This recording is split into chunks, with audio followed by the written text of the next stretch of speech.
Assalamualaikum, anda sedang menonton Sekilas Fakta 8 Jun 2022 bersama dengan saya Nusyaha Mama Amin.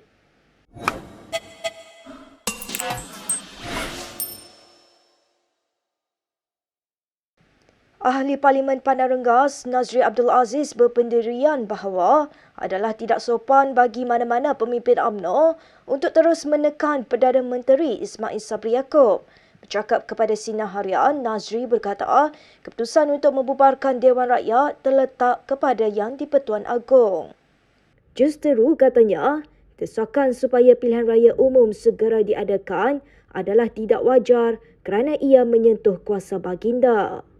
Terdahulu beberapa pemimpin UMNO menggesa Ismail Sabri supaya menyegerakan pilihan raya umum ke-15. Ia bagi menyaingi momentum BN sekarang ini susulan kejayaan BN pada beberapa siri pilihan raya negeri sebelum ini. Untuk rekod, penggal Parlimen semasa tamat pada 16 Julai 2023.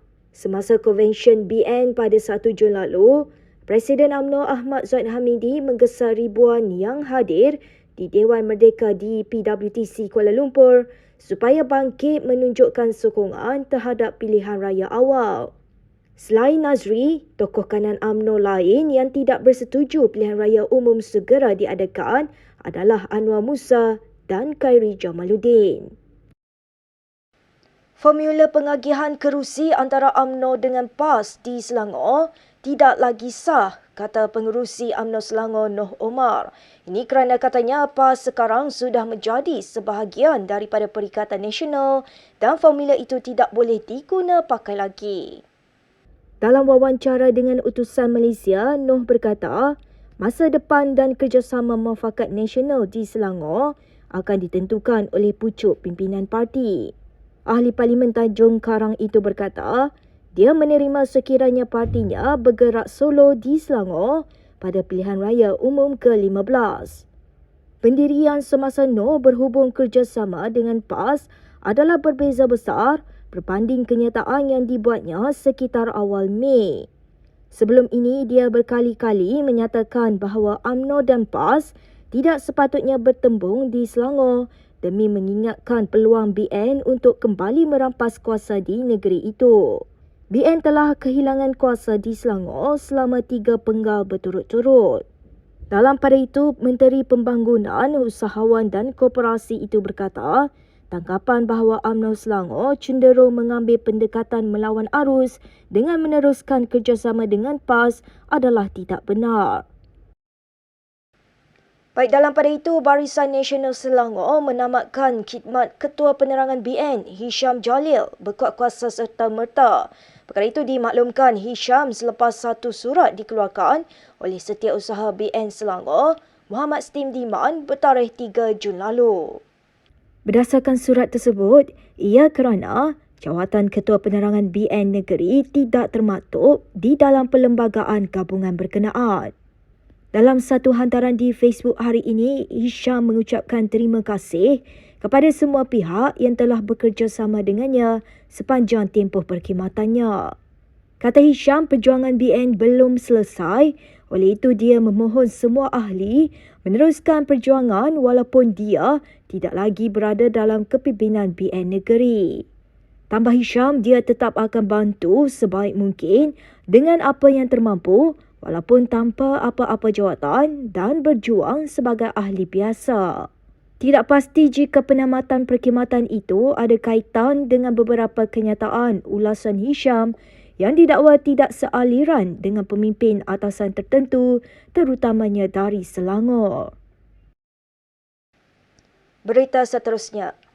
Anwar Ibrahim patut bertanya pada dirinya sendiri mengapa beliau masih belum menjadi Perdana Menteri, kata bekas Peguam Negara Tommy Thomas. Tommy yang berkhidmat sebagai pendakwa raya tertinggi negara semasa pentadbiran Pakatan Harapan berkata, beliau berasa sedih bagi pihak Presiden PKR itu. Bercakap kepada China Press, kata Thomas, Anwar menyangka dirinya akan menggantikan Dr. Mahathir Mohamad namun dipecat sebagai Timbalan Perdana Menteri pada 1998 sebelum didakwa dan dipenjarakan atas tuduhan liwat dan rasuah. Thomas berkata ahli Parlimen Port Dickson itu dipenjarakan kerana Dr. Mahathir khususnya berasa terancam olehnya dan menggunakan mahkamah untuk menyekatnya. Thomas juga menyoal sekiranya benar Anwar menguasai sokongan majoriti. Sebelum ini, Anwar menegaskan beliau mendapat sokongan kebanyakan ahli parlimen pada 2020 yang akan menjadikannya Perdana Menteri. Bagaimanapun usahanya untuk menjadi Perdana Menteri seterusnya disekat oleh mereka yang tidak bersetuju dengan syarat tertentu. Polis tidak campur tangan berhubung isu dalaman berkaitan pemilihan PKR meskipun terdapat aduan dibuat. Demikian kata pengerusi jawatan kuasa pemilihan parti JPP, Zaliha Mustafa, kepada portal Free Malaysia Today. Zaliha berkata berdasarkan pengalamannya sebelum ini, sekiranya ada aduan dibuat, polis akan menyerahkan kembali perkara berkenaan kepada parti. Zaliha berkata demikian mengulas tindakan pelawak dan pengarah filem Aflin Shauki yang membuat laporan polis terhadap JPP Parti. Dalam laporan yang dibuat di Balai Polis Pudu 6 Jun lalu, Aflin yang tewas kepada ahli Parlimen Setiawangsa Nik Nazmi Nik Ahmad mendakwa banyak penipuan berlaku dalam pemilihan itu. Mengulas lanjut, Zaliha menggesa anggota parti untuk membuat aduan berkaitan pemilihan mengikut saluran rasmi parti. Katanya ini supaya pihak JPP dapat meneliti perkara itu dan mengambil tindakan sewajarnya. Sementara itu, menurut sumber dalaman PKR, tidak menjadi kesalahan bagi ahli parti untuk membuat laporan polis. Bagaimanapun, hanya JPP boleh menyelesaikan isu berkaitan pemilihan. Penyertaan orang Islam dalam Festival Bon Odori boleh membawa kepada syirik. Mufti Pulau Pinang Wan Salim Wan Muhammad Nur berkata, umat Islam tidak patut menyertai acara itu bagi memelihara kesucian pegangan agama. Katanya acara tersebut mengingati roh atau semangat nenek moyang yang boleh membawa dosa syirik kepada Allah. Sebelum ini, Menteri di Jabatan Perdana Menteri Hal Ehwal Agama, Idris Ahmad, meminta orang Islam tidak menghadiri pesta itu. Idris berkata kajian Jabatan Kemajuan Islam Malaysia JAKIM mendapati program itu mempunyai unsur agama lain dan orang Islam dinasihatkan tidak menyertai program terbabit. Dalam pada itu, Menteri Besar Selangor Amiruddin Syahari semalam berkata, pihaknya juga akan merujuk pihak berkuasa agama negeri susulan kenyataan dari Idris itu. Festival Bon Odori merupakan perayaan Buddha Jepun bagi menghormati semangat nenek moyang mereka yang dijangka diadakan di Kompleks Sukan Negara Shah Alam pada Julai ini. Poster promosi penganjuran festival itu juga memaparkan imej anime wanita berhijab yang memakai kimono dan ia mendapat reaksi negatif di media sosial. Baik, berikut beberapa lagi ringkasan berita untuk hari ini.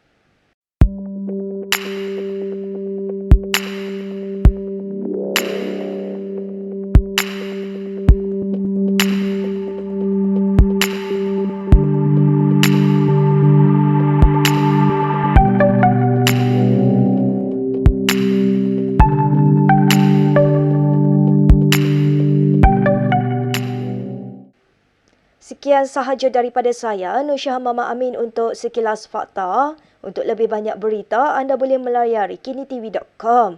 Anda juga boleh mengikuti kami di Instagram, Twitter, YouTube dan Facebook.